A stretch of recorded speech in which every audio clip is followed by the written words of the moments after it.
নমস্কার বন্ধুরা, নবদিগন্ত চ্যানেলের পক্ষ থেকে আপনাদের সকলকে জানাই স্বাগতম।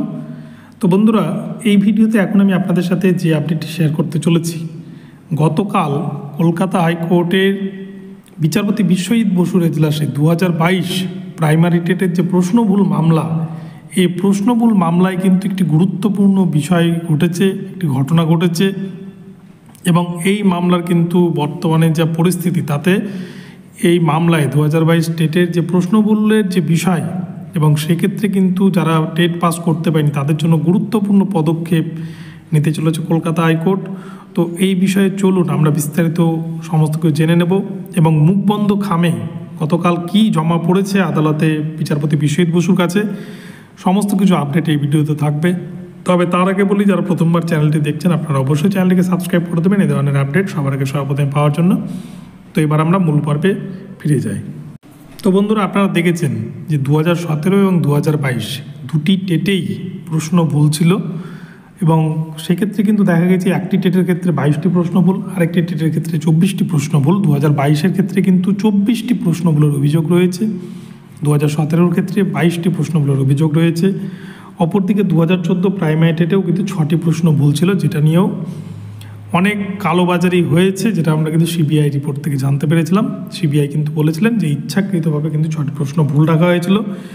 তো যাই হোক, প্রতি বছরই টেট পরীক্ষা হচ্ছে, প্রতি বছরই কিন্তু টেটের প্রশ্নে ভুল। এটা কিন্তু ভুল হলে একবার ধরে নেওয়া যায় যে একবার হয়তো অনিচ্ছাকৃতভাবে ভুল হয়ে গেছে কোনো কারণবশত, কিন্তু প্রতি বছরই যখন ভুল থাকছে, সংখ্যাটা যখন হিউজ পরিমাণ, এর থেকে কিন্তু বোঝা যেতে পারে যেখানে বোর্ডের কোনো গোপন অভিসন্ধি রয়েছে এবং সেই দুর্নীতির উদ্দেশ্যে কিন্তু প্রশ্নকে ইচ্ছাকৃতভাবে ভুল রাখা হয়। নইলে কিন্তু চাকরির মতো একটা পরীক্ষা, যে চাকরির একটা পরীক্ষা নিচ্ছে, সেক্ষেত্রে অনেক ভেরিফাই করার পরেই কিন্তু একটা কোশ্চেনকে পরীক্ষার সেন্টারে পৌঁছানো হয়।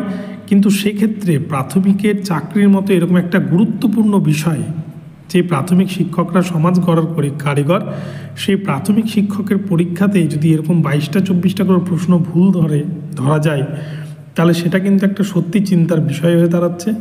এবং এই প্রশ্ন ভুলের জায়গায় দাঁড়িয়ে আমরা দেখেছি এর আগে অনেকগুলো বিচারপতি বেঞ্চ কিন্তু পরিবর্তন হয়েছে। এবং প্রথম থেকেই বিচারপতি রাজাশেখর মান্তা স্যার, তিনি কিন্তু এক্সপার্ট কমিটির কাছে রিপোর্ট চেয়েছিলেন। তারপরে আমরা দেখি ডিভিশন বেঞ্চে কিন্তু চ্যালেঞ্জ করা হয়, ডিভিশন বেঞ্চে হরিশ টন্ডন স্যারের ডিভিশন বেঞ্চে কিন্তু সেক্ষেত্রে বিশ্বভারতী বিশ্ববিদ্যালয় এবং যাদবপুর বিশ্ববিদ্যালয় এবং বোর্ডের যে এক্সপার্ট কমিটি, এদেরকে একসাথে বসে তাদেরকে কিন্তু এই রিপোর্ট তৈরি করে রিপোর্টটা আদালতে জমা দেওয়ার নির্দেশ ছিল। তো এই 2022 টেটের যে প্রশ্নভুল মামলা গতকাল কিন্তু আবার বিচারপতি বিশ্বজিৎ বসুর এজলাসে উঠেছিলেন এবং তিনি সমস্ত কিছু কিন্তু শুনেছেন যে কোন বেঞ্চে কি কি নির্দেশ ছিল, সিঙ্গেল বেঞ্চের কী নির্দেশ ছিল, ডিভিশন বেঞ্চের কী নির্দেশ ছিল, সমস্ত কিছু কিন্তু পিটিশনারদের আইনজীবী ফিরদৌস শামীম স্যার তিনি পড়ে শুনিয়েছেন। এবং তারপরেই কিন্তু বিচারপতি বিশ্বজিৎ বসুর হাতে মুখবন্ধ খামে যারা এক্সপার্ট কমিটিতে থাকবেন সেই সমস্ত বিশেষজ্ঞদের নাম কিন্তু পাঠানো হয় এবং সেই রিপোর্টটা তিনি নিজের কাছে রাখেন এবং কোর্টের জেনারেলের কাছে জমা রাখেন। এবং খুব শীঘ্রই, অর্থাৎ একটা সময়সীমা বেঁধে দেওয়ার জন্য অনুরোধ জানানো হয় পিটিশনারদের আইনজীবীদের তরফ থেকে, যে এই সময়ের মধ্যেই যাতে এক্সপার্ট কমিটির রিপোর্টটা প্রডিউস করা হয় এবং যারা বঞ্চিত প্রার্থী হয়ে রয়েছে, যারা টেটের প্রশ্নগুলোর কারণে টেট পাস করতে পারেনি, তারা যেন খুব শীঘ্রই টেটটা পাস করতে পারে, এই দাবি কিন্তু পিটিশনারদের তরফ থেকে রাখা হয়েছে। এবং বিচারপতি বিশ্বজিৎ বসু মামলাটিকে খুব সম্ভবত 18 ডিসেম্বর কিন্তু আবার শুনবেন বলে জানা গিয়েছে। সেই দিন কিন্তু এই মামলায় হয়তো একটি চূড়ান্ত রায় আসতে পারে।